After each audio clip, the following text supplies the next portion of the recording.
Myself, Neeraj Trivedi, lecturer in Civil Department. Subject name, Building Material. Subject code, 3330601. Unit name, Rocks and Stones. Topic name, Classification of rocks and property of stone. These are the objective.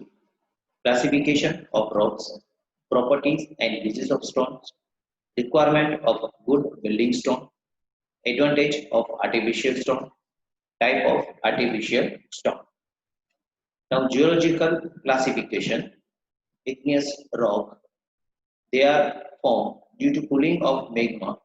In the process of cooling, it is important to consider the depth at which the cooling takes place as well as the rate of cooling. Of course, rate of cooling depend on the depth of cooling. So igneous rock में क्या होता है कि cooling का depth कितना है इसके ऊपर डिपेंड रहता है उसका टाइम। अगर डेप्थ ज्यादा है तो ड्यूरेशन ज्यादा रहेगा, अगर डेप्थ कम है तो कूलिंग प्रोसेस थोड़ी स्पीड में होगी, ठीक है, तो ड्यूरेशन उसका कम रहेगा। तो igneous rock मैग्मा जब कूल होता है, ठंडा रहता है, तब ये इस type of this type of the stone are prepare, वो बनता है, जो आर्टिफिशियल स्टोन हम उसको बोलते हैं। Now sedimentary rocks, rocks form due to weathering and erosion of existing rock causes by natural agencies like frost, rain, wind flowing, water, etc. These agencies act upon the rock and break them into small particles. These particles are transported and deposited. Sedimentary rock में क्या होता है, wind effect और water effect. जैसे कि हम अपना climate देखते हैं तो अपने क्लाइमेट में क्या रहता है कि जो वेलोसिटी से वाटर जो पास होता है तो उसमें क्या होता है, जो कोई भी स्टोन के ऊपर से वो वेलोसिटी में जब पास होता है तो स्टोन का पार्टिकल्स जो है उसमें से निकल जाता है। वो स्टोन का जो पार्टिकल्स होता है वो कहीं एक जगह पे डिपोजिट हो जाता है, उसका एक लेयर बनता है। और विंड इफेक्ट जो होती है तो विंड से जो पार्टिकल्स है वो भी कोई एक लोकेशन पर्टिकुलर एक जोन में वहां पे वो स्टेबल हो जाता है और वहां पे क्या होता है उसका एक लेयर बनता है। वो जो लेयर बनता है वो बाद में क्या होता है, लेयर के ऊपर लेयर, तो नीचे का जो लेयर होता है वो धीरे धीरे कॉम्पैक्ट होने लगता है और वो कॉम्पैक्ट होके एक हार्ड स्टोन बन जाता है, तो जिसको हम कहते हैं sedimentary rocks. Get compressed, compacted, and are bound together by same natural cementing materials. अभी क्या होगा कि वो कॉम्पैक्ट तो हो ही रहा है, साथ में क्या होगा जो नेचुरल सीमेंटिंग मटेरियल्स है, सीमेंटिंग मटेरियल मतलब कि सीमेंट क्या करता है, बॉन्डिंग करता है।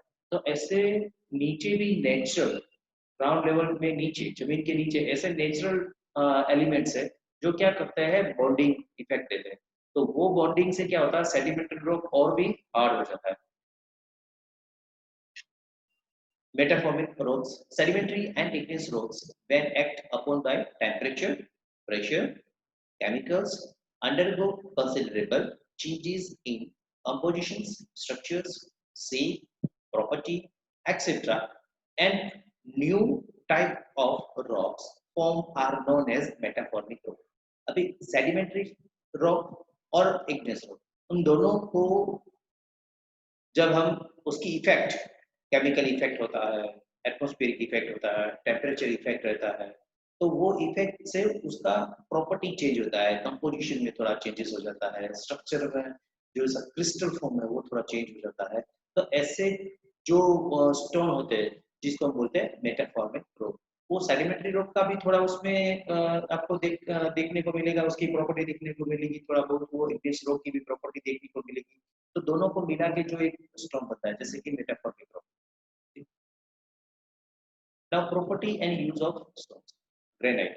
It is closely grained strong rock. Granite का जो स्टोन होता है वो काफी कॉम्प्रेसिव लोड को कैरी करता है, ट्रांसफर करता है, और जहाँ पे लोड कैरी कैपेसिटी ज्यादा हो, ज्यादा लोड हमको कैरी करना है, इम्पैक्ट लोड है, तो वहां पे ये हम ग्रेनाइट कंस्ट्रक्शन में यूज करते हैं। Basalt, volcanic rock and strong durable rock. Basalt भी स्ट्रॉन्ग है और ड्यूरेबल है, लॉन्ग टाइम तक हम उसको यूज कर सकते हैं, उसकी प्रॉपर्टी ऐसी है कि एटमॉस्फेरिक इफेक्ट नहीं होती, टेम्परेचर इफेक्ट कम रहती है, केमिकल इफेक्ट कम रहती है और ड्यूरेबल है, लॉन्ग टाइम उसको हम यूज करते हैं कंस्ट्रक्शन में।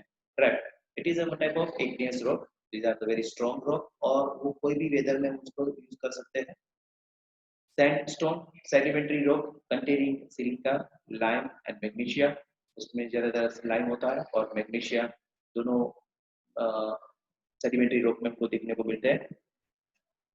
Limestone, it is a soft porous less durable available in white.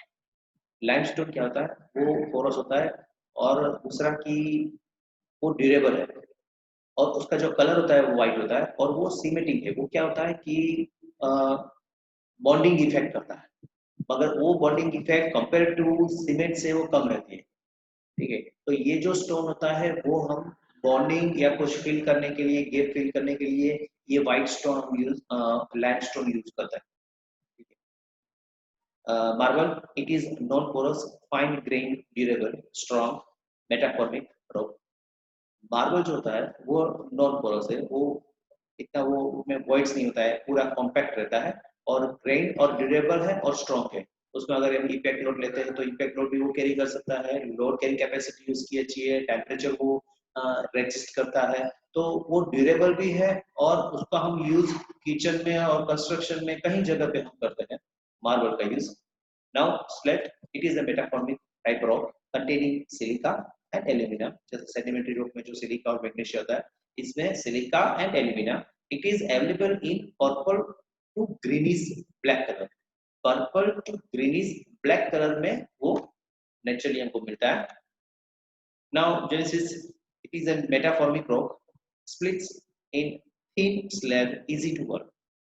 ये उसकी प्रॉपर्टी क्या है, वो पूरा थिन होता है और उसका जो लेयर होता है वो लेयर को हम स्प्लिट कर सकते हैं। ठीक है, तो अगर कहीं पे ऐसा है कि थिकनेस हमको कम चाहिए तो ये this type of the rock use in the construction. Now laterite, it is a metamorphic porous soft rock, poor weather resistance. वो वेदर को रेजिस्ट नहीं करता है, पुअर है रेजिस्टेंस। ठीक है, तो फिर ड्यूरेबल नहीं है, लॉन्ग टाइम उसको यूज नहीं करते, या फिर अगर हमने यूज किया तो वो मेंटेनेंस ले लेगा।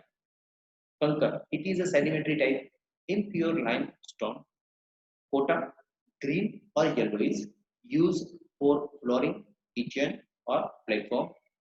किचन में हम इसको यूज करते हैं, प्लेटफॉर्म में यूज करते हैं, फ्लोरिंग में कहीं भी हम कोटा स्टोन यूज करते हैं। ठीक है, वो शाइनिंग देता है और एस्थेटिक भी उसका अच्छा रहता है और इकोनॉमिकल रहता है, कॉस्ट उसका थोड़ा कम रहता है। Now requirement of good building stone. अभी जो बिल्डिंग में जो स्टोन यूज करते हैं तो उसकी रिक्वायरमेंट क्या होगा, क्या होनी चाहिए।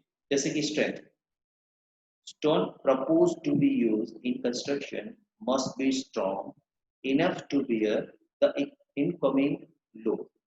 बियर होना चाहिए और वो जो इनकमिंग लोड होता है उसके ऊपर जो भी हम कोई भी लोड अप्लाई करते हैं तो वो इजीली ट्रांसफर कर देगा और without any deformation. And stress, strength of the stone depend on its compactness. It should have more specific gravity. अगर स्टोन की स्ट्रेंथ इंप्रूव करनी है तो नेचुरली वो पूरा कॉम्पैक्ट होगा, तो ऐसे स्टोन का क्या होगा कि उसकी स्ट्रेंथ इंक्रीज होगी। अगर उसमें वॉइड्स है तो उसकी स्ट्रेंथ कम हो जाएगी। मतलब नेचुरली अगर वो पूरा कॉम्पैक्ट हुआ है, ठीक है, तो वो जो स्टोन होता है वो स्टोन का इनकमिंग लोड की जो वैल्यू है वो भी ज्यादा रहेगी, वो स्ट्रेस ले पाएगा और स्ट्रेंथ उसकी अच्छी रहती है। Right, and depend on it's compactness, durability. Ordinary life of building is estimated as more than 16 years. Hence, stones used for its construction should be durable enough to resist against adverse weathering. Durability, stone की जो durability है वो ज्यादा होनी चाहिए। Main चीज होती है कि जो वेदर इफेक्ट रहता है, केमिकल इफेक्ट रहता है, तो वो रेजिस्ट करना चाहिए। अगर स्टोन अगर वो रेजिस्ट कर देता है तो वो कंस्ट्रक्शन में हम उसको यूज कर सकते हैं, लॉन्ग टाइम तक हम उसको यूज कर सकते हैं। जनरली स्ट्रक्चर की जो ड्यूरेबिलिटी होती है वो 60 ईयर्स 17 ईयर्स ऑर्डिनरी नॉर्मली रहता है। कोई भी स्ट्रक्चर का अगर हम एज देखते हैं तो वो 16 ईयर्स 15 ईयर्स 14 ईयर्स 16 ईयर्स का उसका एज होता है। तो फिर हम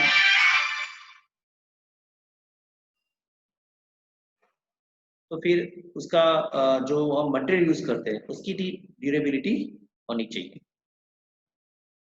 वर्केबिलिटी।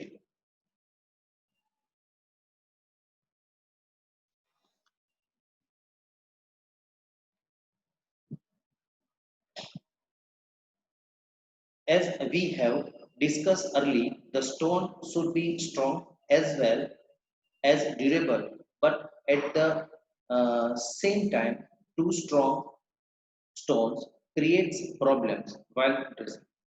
कभी क्या होता है कि जो स्ट्रॉन्ग होता है, जो स्ट्रॉन्ग होता है उसकी ड्यूरेबिलिटी जो होती है वो अच्छी होती है, मगर हम उसको अपने शेप में जो लाना चाहते हैं, उसको ड्रेसिंग करना चाहते हैं, वो नहीं हो पाएगा, क्योंकि जो स्टोन हमको मिलता है वो नेचुरली होता है। उसका जो शेप होता है वो अनइवन शेप होता है।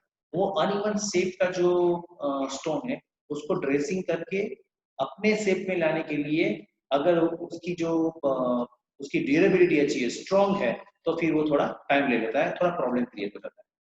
Now appearance. External faces of the construction form the image about the building. Outer surface must be pleasing. This is particularly true when the external surface are not plastered. Appearance. कभी कुछ natural stone ऐसे होते हैं कि उसको हम directly उसको aesthetic view में ले सकते हैं, अपीयर एलिवेशन में यूज कर सकते हैं। तो अगर हम डायरेक्टली उसको एलिवेशन में यूज करते हैं तो क्या होगा कि जो प्लास्टर होगा उसकी हमको रिक्वायरमेंट नहीं होगी। क्या होता है कि कभी stone pieces of the stone put it on the wall, external wall, क्या करता है डायरेक्टली उसको एक्सटर्नल वॉल में हम उसको फिक्स करते हैं पीसेस ऑफ द स्टोन। तो उससे क्या होगा कि जो प्लास्टर वर्क होगा वो कम हो जाएगा। Now fire resistance. Igneous type compact stones easily crack as they cannot resist fire for a longer period. Limestone resist a fire to some extent. Sandstones can resist fire for a long time. अभी क्या होता है, ये igneous rock जो होता है तो वो फायर को रेजिस्ट नहीं करता है, ठीक है, वो उसमें थोड़ा डिफॉर्मेशन क्रिएट होगा।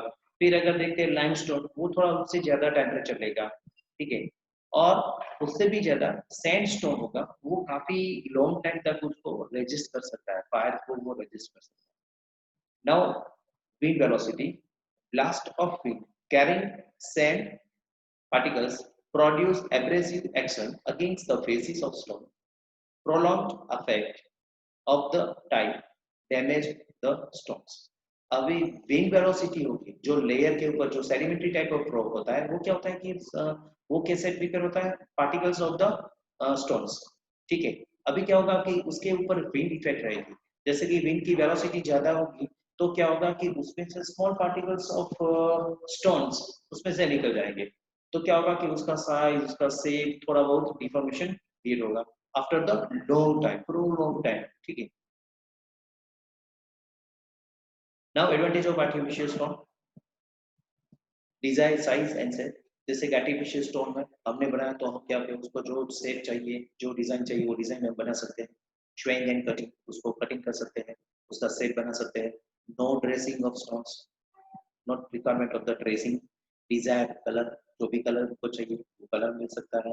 कार्विंग इज पॉसिबल, उसके अगर उसके ऊपर हमको छोटा कार्विंग वर्क करना है थोड़ा बहुत तो वो भी हम कर सकते हैं।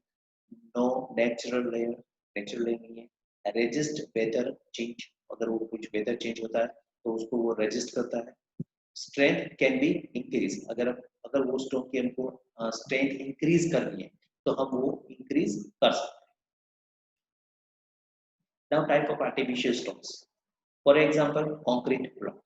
कंक्रीट ब्लॉक भी कहता है कि कंक्रीट जो सीमेंट होता है, सीमेंट सैंड एग्रीगेट और उनको मिला के ठीक है, ड्राई मिक्स करके पानी डाल के हम क्या होता है कंक्रीट बनाते हैं। तो कंक्रीट अगर हमको कोई भी एक शेप में चाहिए, कोई एक साइज में चाहिए, तो हम ले सकते हैं और डायरेक्टली यूजिंग द कंस्ट्रक्शन। तो this are the artificial stones. Terrazzo, terrazzo क्या होता है कि जो हम फ्लोरिंग में जो यूज करते हैं, राइट, फ्लोरिंग में हम जो ये जो फ्लोरिंग यूज करते हैं, ठीक है, तो वो फ्लोरिंग के जो पीसेस होता है, वो पीसीस और सीमेंट उन दोनों को मिला के ड्राई मिक्स करके बाद में उसमें पानी वाटर को ऐड करते हैं, वाटर ऐड करते हैं, पानी ऐड करते हैं, फिर उसका एक मिक्स बना के हम क्या करते हैं कि जहाँ पे रिफ्लेक्शन चाहिए, सनलाइट का रिफ्लेक्शन अगर हमको चाहिए, जैसे कि टेरेस, ठीक है, तो टेरेस पे क्या करेंगे, ये टेरेस जो क्या करेंगे वो उसके ऊपर स्प्रेड कर देंगे और बाद में उसको पॉलिश कर देंगे। तो उससे क्या होगा कि वो जो स्टोन रहेगा वो क्या होगा कि वो जो सनलाइट होती है उसको वो रिफ्लेक्ट करेगा। मतलब कि क्या होगा कि इंटरनल जो टेम्परेचर होगा उसको हम मेंटेन कर सकते हैं, उसके अंदर का जो टेम्परेचर होता है उसको हम मेंटेन कर सकते हैं। हार्ड कंक्रीट ब्लॉक है, थोड़ा बहुत उसको हम हार्ड भी कर सकते हैं, जैसे कि ये नॉर्मल कंक्रीट ब्लॉक होगा और हार्ड कंक्रीट ब्लॉक होगा। अगर ज्यादा लोड अप्लाई करना है, उसको कैरी करना है, तो हार्ड कंक्रीट ब्लॉक हम बनाएंगे। केमिकल स्टोन, केमिकल से हम ऐड करके पूरा अपना आर्टिफिशियल वो स्टोन बनाएंगे, जिसका हमें कलर होगा, उसका एक यूज करेंगे हम उसको। और रिकंस्ट्रक्शन स्टोन्स, रिकंस्ट्रक्शन मतलब क्या होगा कि जो कंस्ट्रक्शन किया होता है, क्या जो कंस्ट्रक्शन करते हैं उसको अगर हम ब्रेक कर देंगे, डिमोलिशन कर देंगे, तो वो जो स्टोन होता है, वो जो स्टोन होता है उसको हम फिर से यूज करेंगे हम अपने कंस्ट्रक्शन में। तो रिकंस्ट्रक्शन स्टोन भी होता है, जैसे कि कंक्रीट हमने कहीं यूज किया, कॉलम बीम स्लैब में जो कंक्रीट यूज करते हैं उसको ब्रेक कर रहा है, तो वो जो ब्रेक हुआ जो कंक्रीट है उसको हम यूज कहाँ करेंगे, कंस्ट्रक्शन में करेंगे। तो this type of the reconstruction stone, वो भी क्या होगा, आर्टिफिशियल स्टोन है।